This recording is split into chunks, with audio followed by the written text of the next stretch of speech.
Los cielos cuentan la gloria de Dios, y el firmamento anuncia la obra de sus manos.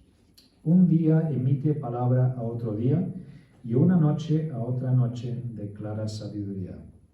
No hay dichos ni palabras, ni es oída su voz, pero por toda la tierra salió su voz, y hasta el extremo del mundo sus palabras. En ellos puso tabernáculo para el sol, y éste, como esposo que sale de su alcoba, se alegra cual gigante para correr el camino. De un extremo de los cielos es su salida, y su curso hasta el término de ellos. Nada hay que se esconda de su calor. La ley del Señor es perfecta, convierte el alma. El testimonio del Señor es fiel, hace sabio al sencillo. Los mandamientos del Señor son rectos, alegran el corazón. El precepto del Señor es puro, alumbra los ojos. El temor del Señor es limpio, permanece para siempre. Los juicios del Señor son verdad, todos justos. Deseables son más que el oro, más que mucho oro refinado, y dulces más que la miel, la que destila del panal. Tu siervo es, además, amonestado con ellos. En guardarlos hay gran recompensa. ¿Quién puede discernir sus propios errores? Líbrame de los que me son ocultos. Preserva también a tu siervo de la arrogancia, que no me domine. Entonces seré íntegro y estaré libre de gran pecado. Sean gratos los dichos de mi boca y la meditación de mi corazón delante de ti, Señor, roca mía y redentor mío. Parémonos y hagamos de ese último versículo nuestra oración. Pues sí, Señor, te pedimos, como dijo David hace tantos siglos, que sean gratos los dichos, las palabras de mi boca y la meditación de todos nuestros corazones, que sean gratas delante de ti, Señor, roca mía, roca nuestra y redentor nuestro. Amén.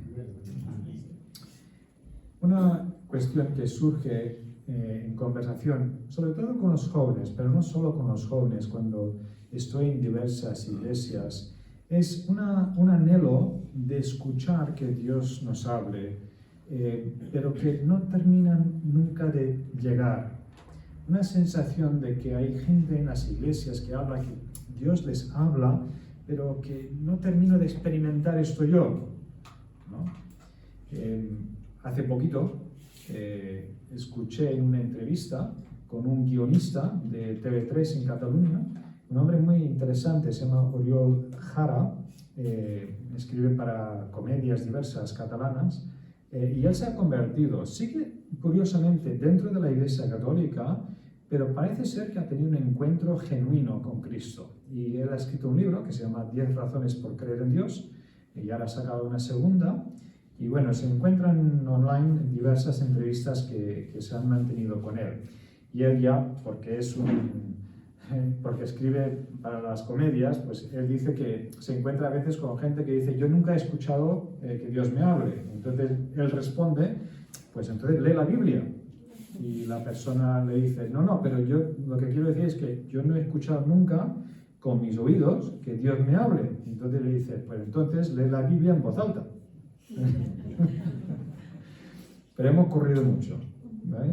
Este Salmo 19 tiene mucho que decirnos sobre cómo podemos escuchar lo que Dios nos quiere decir. Tiene 3 secciones muy claramente diferenciadas. Si lo miráis, lo tenéis abierto. Del versículo 1 al 6 es la primera parte, después del 7 hasta el 11, y después una tercera parte que empieza en el versículo 12 y llega hasta el final. ¿Y qué nos dice David? ¿Qué nos dice este salmo sobre cómo poder saber lo que Dios nos quiere decir? Lo primero que nos diría, en base a esos primeros 6 versículos, es observa la creación de Dios. Los cielos cuentan la gloria de Dios. Bueno, cuando yo venía conduciendo para acá, la verdad es que miras un cielo tan brillante, tan bonito hoy, y cuando vemos la puesta del sol, ¿no? o vemos una noche estrellada, porque habla del día y de la noche, os pregunto, ¿qué podemos deducir acerca de Dios? Ver la escena. Estamos viendo una noche estrellada. De esas noches cuando no hay rastro de nube, estás viéndolo con total nitidez, ¿no? O una puesta de sol tan bonita, ¿no? ¿Qué podemos deducir acerca de Dios cuando vemos una escena así? Es una pregunta real, ¿eh? ¿Qué pensáis? Que Dios es el creador. Que Dios es el creador, ok. ¿Y qué tipo de creador es? Maravilloso. Es maravilloso, ok. Dios es maravilloso, es algo que podemos deducir. ¿Qué más? Grande, poderoso. Es grande. El que haya creado esto debe ser muy grande, inmensamente grande.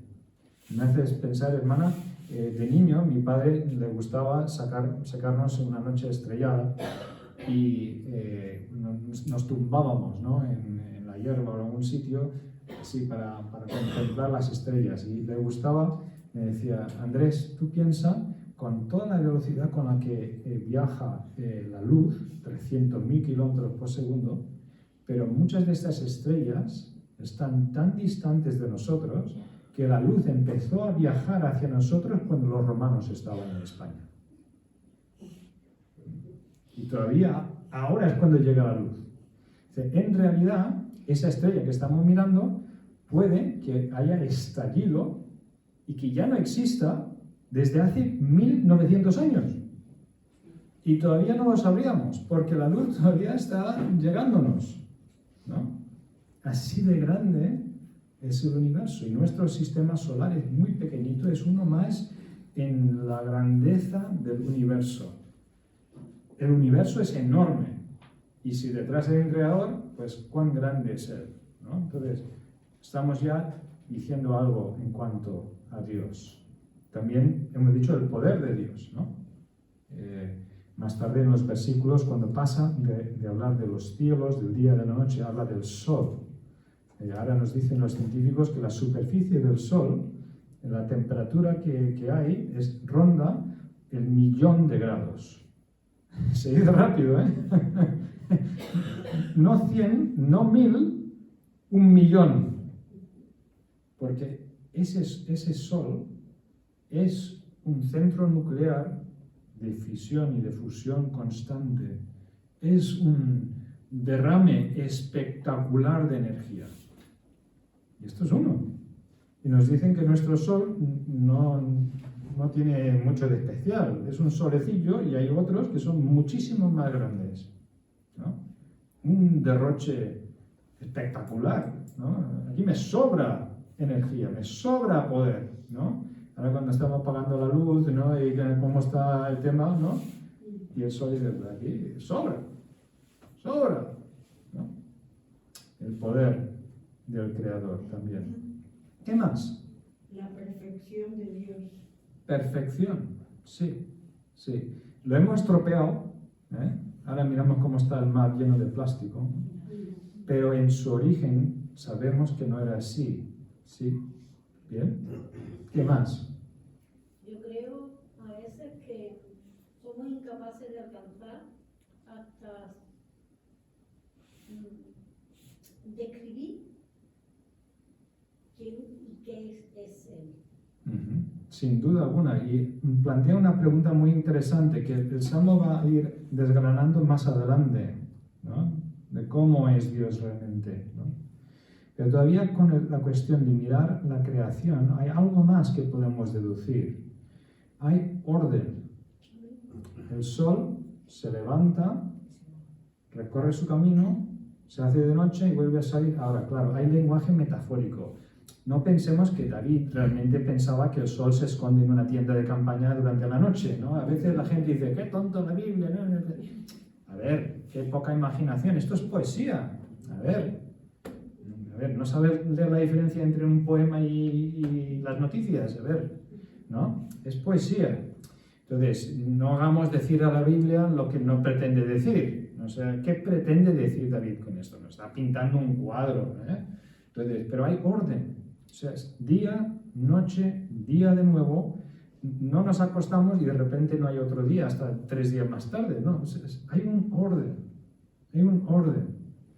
Fijaros, una cosa tan sencilla como esta nos está transmitiendo que la tierra es un lugar seguro para el ser humano. Fijaros, ahora mirad, los primeros versículos del 1 al 6 se menciona una sola emoción. ¿Cuál es?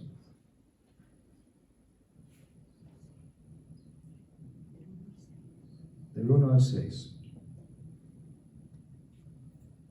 Alegría. Alegría. Aunque lo pone en boca del sol, ¿no? Claro, otra vez es poesía, claro, David tampoco pensaba que el sol realmente sentía la emoción humana de la alegría, pero esta es la emoción. Los seres humanos miramos la belleza de este mundo creado. Vemos que aquí hay poder, aquí hay grandeza, aquí hay orden, las cosas tienen su porqué. Causa, efecto. Cuando dejo caer el chisme pues se cae al suelo y mañana si lo hago de nuevo no se va al techo, ¿no? Parece una cosa tan sencilla, pero aquí está la base de la ciencia. La ciencia surge cuando yo observo algo y busco qué ha causado esto. Pero claro, si mañana la misma causa produce un efecto diferente, ¿no? Si hoy la gravedad va para abajo y mañana la gravedad va para allá, no puedo deducir. Entonces, no es casualidad que la ciencia surgió en los países afectados por la Reforma Protestante. No surge en la India.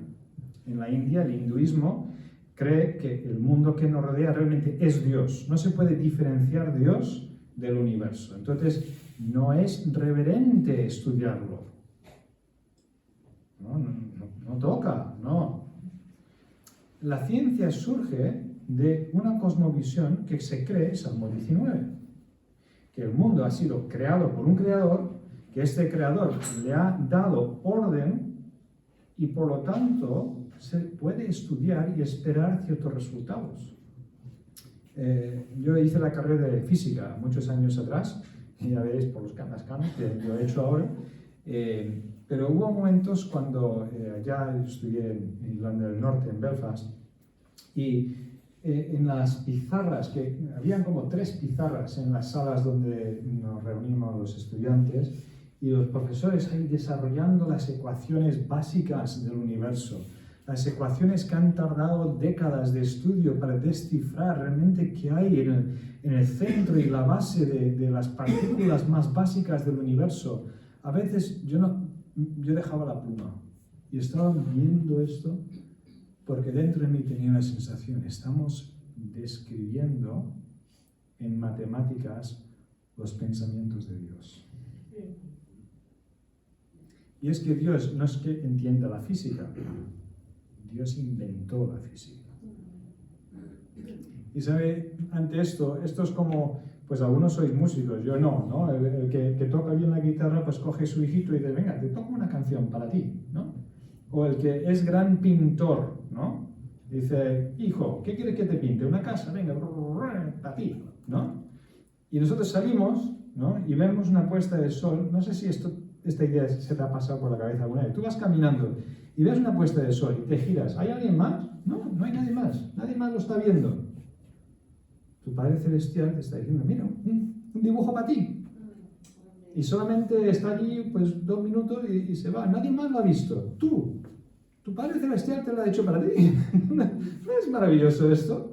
¿No hace surgir alegría en nuestro corazón? ¿No? O miramos las fórmulas matemáticas que describen el universo y decimos, wow. ¿No? Pero el catedrático que me daba clase de física llegaba a otra conclusión. Hubo un día cuando llevaba 2 pizarras llenas de una sola fórmula, o sea, fijaros cómo era la ecuación, 2 pizarras llenas, llega hasta aquí con la tiza en la mano y se giró y nos dijo, ¿veis aquí que hay un signo más en medio de toda esta ecuación? Si este más fuera menos, el universo no existiría. Menos mal. Y siguió. Yo pensé, qué triste. Un hombre brillante, muchísimo más inteligente que yo, pero no puede ver que esto no es casualidad. Esto no surgió de la nada. Aquí hay diseño, aquí hay un creador detrás, aquí hay una inteligencia divina. Ahora, aquí está la pregunta. ¿Por qué este hombre brillante, mirando lo mismo que yo, llega a una conclusión diferente? Tú sales con tu amigo ateo, pues para ver las estrellas, y tú dices, wow, lo que ha hecho Dios. Y él dice, wow, lo que ocurre del azar, ¿no? ¿Cómo es posible? Estamos mirando la misma evidencia. ¿Por qué no lo ven? Pregunto. Porque está ciego. Espiritualmente está ciego. Sí, sí. Un ciego no ve. Es necio. ¿Y nosotros somos sabios? No. Ah, entonces, ¿cómo es que nosotros vemos algo que ellos no ven? Porque la sabiduría viene del temor de Dios. ¿Ok? Porque por su gracia. ¿Y cómo ha nacido ese temor de Dios en nosotros? Porque para eso Dios nos ha creado, nos ha puesto en el corazón de que Él existe y sabemos que Él existe. Entonces, a través de Cristo también vivimos ya la redención y lo grande y único que es Dios para nosotros. Estoy totalmente de acuerdo. ¿Y cómo se produjo esto en nuestro corazón? Por eso Él no lo ve porque no quiere verlo. Es verdad, pero todos nosotros quisimos verlo. No. No. No. Estuvimos igual. Ahora ha llegado en nuestro corazón el Evangelio, ha hecho nacer el temor de Dios, vemos las cosas de otra manera, pero ¿cómo llegó? Está en el Salmo. La predicación. Por la predicación. ¿Cómo se nota que es profesor de apologética? Esa pregunta. Versículo 7. Lo que pasa es que no solamente necesitamos observar la creación de Dios, tenemos que atender a la palabra de Dios. Porque la creación todos lo podemos ver, pero si queremos entenderlo, necesitamos atender a la palabra de Dios. Fijaros la diferencia. Todo lo anterior en el Salmo está ahí fuera. ¿A dónde llega la palabra de Dios? Porque a partir del versículo 7 hasta el 11, fijaros que está hablando de la palabra de Dios, la ley del Señor, los mandamientos del Señor. Se está hablando de la palabra de Dios. ¿A dónde llega en el versículo 7? La ley del Señor es perfecta, que convierte el alma. Nos llega hasta lo más profundo de nuestro ser. Es bonito, ahora, cuando esto ha ocurrido, ahora sí vemos en la puesta del sol y vemos en las estrellas la mano de nuestro Creador y nuestro Padre. Antes no lo veíamos, porque algo ha tocado nuestro corazón, y es la palabra de Dios. Es ella que llega hasta el fondo. Y fijaros lo que hace la palabra de Dios. Versículo 7, convierte el alma, o sea, nos cambia de dirección. Nuestra alma estaba orientada para acá y ha hecho que cambie de orientación. También en el versículo 7 dice, hace sabio al sencillo, nos da esa sabiduría que alguien decía, ¿no? ¿Y qué más hace? Alegra el corazón, versículo 8. Y más tarde dice que es como la miel, que era lo más dulce que ellos conocían. Ellos no tenían azúcar refinado, lo más dulce que ellos conocían era la miel. Y no hemos experimentado todos nosotros, o casi todos, que en los momentos amargos de la vida, los momentos difíciles, donde no hay otra cosa que nos pueda ayudar, llega la palabra de Dios y nos imparte paz, consuelo, seguridad.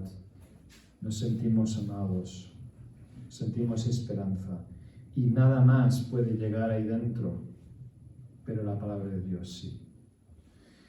Entonces, esta es la diferencia. La palabra de Dios que nos puede tocar por dentro. Ahora, ¿por qué Dios nos habla en palabras?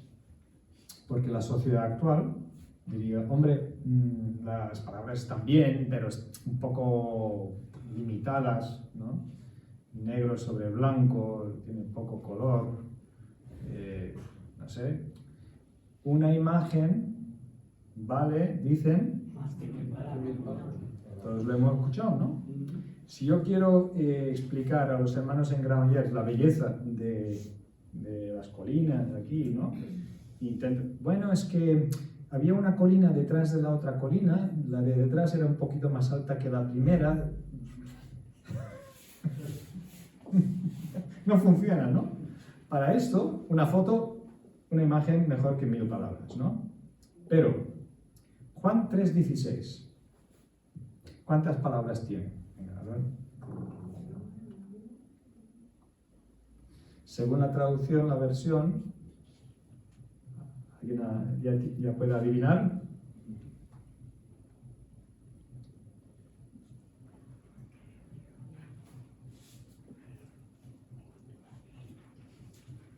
No hay examen, ¿eh? No se prueba de suspender.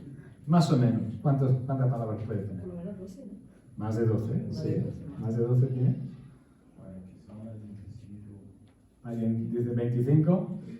Según la traducción, 25 a 30. ¿Vale? Ahora, una imagen vale más que 1000 palabras, dicen. Porque de tal manera. ¿Cuántos cuadros necesitas para que capte la persona ese de tal manera? De tal manera amó Dios. ¿Cuántos cuadros necesitas pintar para que la otra persona en su cabeza tenga lo que la Biblia quiere decir con la palabra Dios? No siempre una imagen vale más que 1000 palabras. Tienen funciones diferentes y Dios las utiliza las dos. Dios pinta los cielos y nos hablan palabras. La imagen captiva nuestra atención, nos cautiva, nos intriga, ilustra, embellece, pero la palabra define, la palabra explica y además la palabra nos compromete. Cuando yo digo a mi hijo, el sábado te llevaré a la playa, ¿no? Esto es diferente a que yo coja un papel y le dibuje una playa, ¿no? Dirá, uy, igual me está queriendo decir que me llevará a la playa, ¿no? O igual estoy haciendo un dibujo a donde fuimos el año pasado, ¿no? Pero yo le digo, el sábado te llevaré a la playa. Esto se puede medir, ¿no? Si llegamos al sábado por la noche y no hemos ido a la playa, o sea, mi hijo me lo dirá, ¿no? Fijaros que cada cosa tiene su función. Y por esto Dios se compromete. Yo te amo, te quiero, tengo un propósito para tu vida y la voy a cumplir. Salmo 138, versículo 8. El que comenzó en vosotros la buena obra la llevará hasta el final, hasta el día de Jesucristo, la completará. Filipenses 1:6 y otras muchas promesas que podríamos nombrar, ¿verdad? Entonces, ¿cómo es? Hemos dicho, algunos miran, ven las estrellas y no deducen que Dios está detrás. Hemos dicho porque no atienden a la palabra de Dios. Lo primero era observa la creación de Dios, lo segundo atiende a la palabra de Dios. Y dices, pero alguna gente lee la Biblia y no cree. ¿Ahora qué ha pasado? Pregunto de nuevo. ¿Cómo es que alguna gente lee y no cree? Jesús dijo que le ponían ceguera porque leyendo no veían. ¿Hay la cuestión de la ceguera espiritual? Sí. ¿Ok? ¿Qué más? Más cosas. La revelación del Espíritu Santo en la persona. Entonces, no es suficiente una mera lectura, ¿no? Falta algo más. Yo creo que Meditar, ¿no? también El domingo, sí. el nuevo nacimiento. El nuevo nacimiento, esto es parte, ¿vale? ¿Ok? Meditar. Meditar. Un verbo que ocurre en el Salmo, por cierto. Sí, porque fijaros que cuando pasamos del segundo bloque del Salmo al tercer bloque hemos dado un paso más. Además de observar la creación de Dios, además de atender a la palabra de Dios, David nos diría, pide la ayuda de Dios. Fijaros que empieza a pedir. Le dice a Dios, ¿quién puede discernir sus propios errores? Y la realidad es que ninguno de nosotros. Todos tenemos ángulo muerto, Al conducir sabéis que hay esa zona detrás que si se cuela allí un ciclista o un motorista, el conductor no le ve. Yo puse este ejemplo esta mañana en otra predicación y tenía delante un motorista que al pobre se lo habían llevado por delante y yo estaba con muletas. Y entonces me digo, sí. O pienso también en los juegos que hacemos con los adolescentes o los niños en una fiesta, ¿no? Ponen una pegatina, el nombre de un animal, ¿no? Y tú tienes que acercarte a la gente y hacer todos los ruidos de animales que se te ocurren hasta que te digan, sí, es esa, ¿no? Porque no puedes ver, y ninguno de nosotros puede ver su propio corazón. Somos un misterio. Muchas veces yo mismo me cuesta, a ver, estoy tan tenso, estoy tan estresado, ¿y por qué no me siento así? Y la verdad es que a veces me cuesta verlo, me cuesta entender, ¿no? O podamos, a veces me ocurría en el pasado, cuando los niños todavía eran más pequeños y yo podía volver a casa y a uno pues, hacía una travesura pequeña y yo les regañaba un poco más fuerte y después me cogía aparte el ruido y me regañaba a mí. Y me decía, oye, esto que el niño ha hecho tampoco era para tanto, ¿no? Y me decía, yo creo que no estabas enfadado por eso. Yo creo que algo ha pasado antes de que tú llegaras a casa.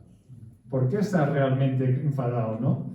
Entonces, muchas veces no somos capaces de entender qué está ocurriendo debajo de la superficie de mi vida. Necesitamos entonces pedirle a Dios ayuda. Señor, usa tu palabra para iluminar como una luz, una lámpara o un espejo para que yo pueda ver lo que tengo dentro. Entonces la segunda petición es que Dios use su palabra como una llave. Líbrame, presérvame de la arrogancia, de esos pecados que los veo, pero que sigo luchando con lo mismo, Señor. Yo os confieso, después de tantos años, yo llevo de creyente muchos años, tengo 56 años, y a veces digo, Señor, no, me desespero, tantos años luchando con los mismos temas. Yo de ti, yo a este le habría puesto de patitas en la calle hace mucho tiempo. No entiendo cómo no me echas, ¿no? Entonces, David dice, tenemos que pedirle a Dios que Él use su palabra para mostrarnos lo que está pasando en nuestra vida y que lo use como llave para desatascar, para desencadenarnos, ¿no? Para librarnos. Ahora, otra pregunta. Hemos dicho que Dios usa su palabra para esto, ¿vale? Pero ¿cómo nos llega la palabra de Dios a nosotros? ¿Cómo nos llega la palabra de Dios a nosotros? Y eso es una pregunta muy sencilla. Sí, pero hay múltiples respuestas. A ver. A través del Espíritu Santo. Sí, pero me refiero en la práctica cómo el Espíritu Santo lo hace llegar a nuestra vida. Por medio de una predicación. Una predicación, muy bien, pues empezamos bien, ¿vale? Pues porque ahí empieza todo, ¿no? Hemos hablado de la necesidad del nuevo nacimiento, de que Dios nos toque nuestro corazón, etcétera, etcétera, etcétera. Y Dios normalmente, no es que Dios esté obligado a actuar así, pero el medio natural para que Dios haga llegar su palabra a nuestra vida, igual que la potencia llega por un cable eléctrico, normalmente Dios usa la predicación de su palabra, que puede ser desde un púlpito en un domingo, o puede ser tomándonos un café, o como hoy también escuché en la comida de otro hermano. Él trabajó durante 3 años en ventas, y siempre en el coche iba un compañero que era creyente evangélico, pues después de 3 años. Es lo que Dios normalmente usa para el inicio, pero nunca nos graduamos. Siempre necesitamos seguir escuchando la predicación de la palabra. Yo también, No porque yo hoy estoy predicando, significa que no necesito escuchar la predicación de Dios. Porque yo llevo pegatinas atrás que no veo, ¿no? Necesitamos esto y nos hace bien. Más cosas. ¿Cómo más? Toda la predicación es una. Antes he dicho muy bien la meditación, llegaremos, que esta es la quinta. La lectura. La lectura. ¿No? Hay creyentes que creen que se puede comer una vez a la semana, ¿no? Vengo y abro la boca y la papilla, ¿no? Me la dan, y después me voy, y hasta el domingo que viene, ¿no? Después no vas a hacer musculatura, ¿eh? O sea, vas a estar con las fuerzas para el sábado, las fuerzas espirituales habrán acabado. Tenemos que alimentarnos nosotros mismos y esto se hace con la lectura regular, que son trozos pequeñitos, pueden ser unos versículos, pero tenemos que alimentarnos nosotros. Vale, ya van 3 de las 5. La predicación, la lectura, llegaremos a la meditación, pero faltan 2 más. La oración. La oración. Todo esto va englobado en la oración, pidiendo a Dios su ayuda, efectivamente. Y volveremos sobre eso dentro de un momento. Pero podemos añadir 2 más. El estudio, el estudiar. ¿Qué es la diferencia entre la lectura y el estudio? Pues como no tengo bolsillo no puedo mostrarlo, pero si tú lees tu Biblia en papel, la diferencia es el boli. Y si lo lees en digital, es el teclado. El apuntar cosas, subrayar cosas, volver sobre ellas, intentar entenderlo en profundidad, ¿no? Esto no significa que tengas que apuntarte a una escuela bíblica o un seminario, no. Tú para tu propia vida, ¿no? Buscar las respuestas a tus preguntas en la Biblia. Y entonces, memorizar. Aprendernos versículos de memoria. Está un poco fuera de moda, como pasado de moda, pero fijaros 2 situaciones en las que veremos la necesidad de tener versículos memorizados. Uno, estamos en el trabajo, ¿no? Y de repente alguien se gira y dice: oye, yo sé que tú eres creyente, pero los creyentes, ¿qué creéis sobre tema X? ¿No? Bueno, sí, es que hay una parte de la Biblia que ahora no me acuerdo dónde está, que pone algo así como, no sé, espérate, voy a buscar una Biblia y vas a buscarla y cuando vuelves el compañero ya se ha ido, ¿no?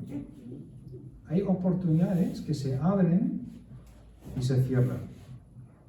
Y si lo tenemos, lo tenemos. Y si no lo tenemos, no lo tenemos, ¿no? Y hay que estar preparados. No es que podamos memorizar toda la Biblia, pero algunos versículos clave los podemos tener. Segunda situación. Cuando estamos enfermos, cuando estamos en el hospital y no estamos pudiendo dormir, quizás estamos padeciendo dolor, náuseas, y decimos, es muy difícil en esa situación coger la Biblia y leerla. Ahí necesitamos que nos visiten los hermanos. Cuando nos visitamos, leamos la palabra. No demos por sentado que la persona ya... Ayudémonos. Me dicen que mi abuelo, que fue un evangelista pionero, recio, como una tal, pero cuando él ya fue muy mayor, un muy joven pastor fue a visitarle un poco, tal, y la encontró llorando en el hospital, porque no podía leer. No tenía la concentración mental. Para esos momentos necesitamos tener ya algo grabado. Y os animo, aunque cuesta, y a mí, pero necesitamos memorizar la palabra. Y esto nos lleva al final a la meditación. Si fuéramos vacas, ¿qué es la meditación? Rumiar, muy bien.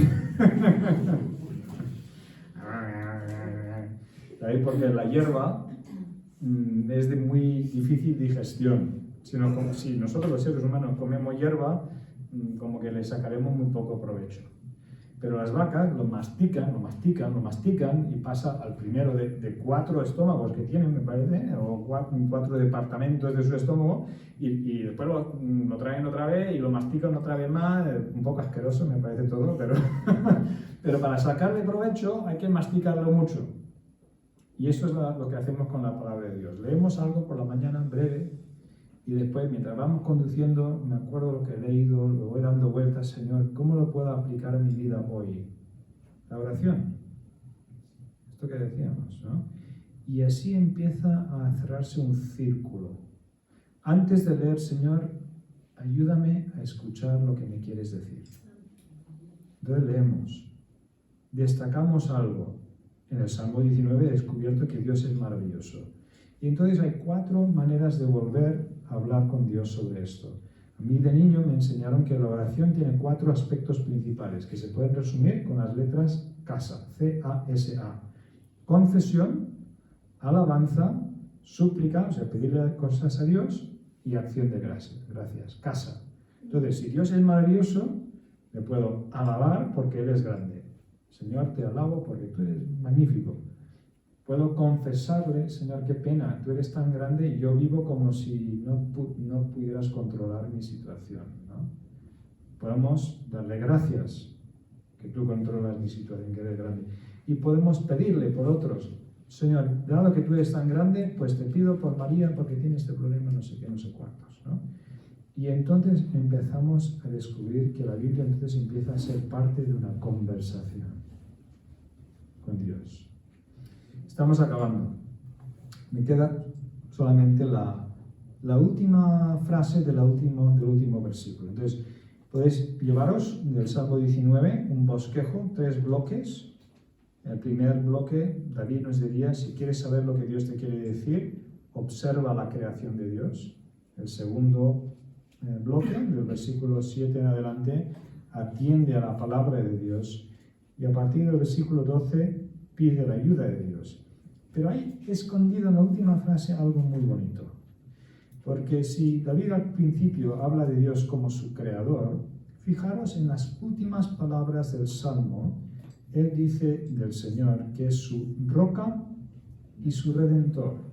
Claro, cuando dice que Dios es su roca, otra vez es lenguaje metafórico, pero está diciendo mi fundamento, mi seguridad, mi base, mi cimentación, ¿no? Y muchos lo hemos experimentado, pero fijaros, redentor. ¿Cómo supo David que Dios le valoraba tanto que estaría dispuesto a pagar un precio muy alto por él? Porque eso es lo que significa redentor. Yo no sé cómo David lo supo. Esto aquí vemos el misterio de la inspiración divina, que el Espíritu Santo le hizo pensar esto y lo escribió en su canto, en su poesía. Claro, nosotros con todo el Nuevo Testamento entendemos cómo toda la Biblia encaja, ¿no? Pero si no te llevas nada más de esta tarde, si quieres saber lo que Dios quiere decirte, no solamente este salmo nos transmite cómo llegar a ello, sino que nos da en 3 palabras la bendición que supone Dios para nosotros. Es nuestro creador, es la roca sobre la que podemos edificar nuestra vida, pero es nuestro redentor. Si no te llevas nada más, llévate que Dios te ama tanto que estuvo dispuesto a pagar un precio enorme por ti. Cuando salgas esta noche, sal sabiendo que eres amado por Dios, que eres amada por Dios, porque este es el corazón de lo que Dios te quiere decir. Sé que a veces tenéis tiempo para preguntas, no sé si yo he agotado todo el tiempo, habéis estado participando. Si tenéis alguna pregunta o comentario, todavía tenemos quizás 1 minuto o 2. A las 7:30 en otro momento. Ah, bueno, pues entonces, si tenéis alguna pregunta. Sí, puede repetir porque yo tuve que salir. Pues a ver, podéis, el bosquejo del Salmo. Si quieres saber lo que Dios te quiere decir, ¿qué nos dice el Salmo 19? Primero, observa la creación de Dios. Segundo, atiende la palabra de Dios. Y tercero, esta parte evidentemente no quedó tan clara, pide la ayuda de Dios en la oración. Vale, este es el resumen.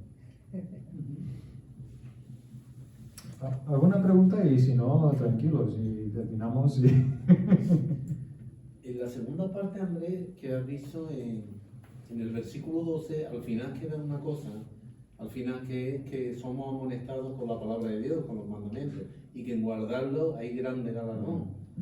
Y yo creo que ese es el quid de la cuestión, porque muchas veces el Señor nos revela sus cosas, sabemos que Él ha entregado su vida por nosotros, y nosotros nos podemos resistir a vivir una vida en santidad.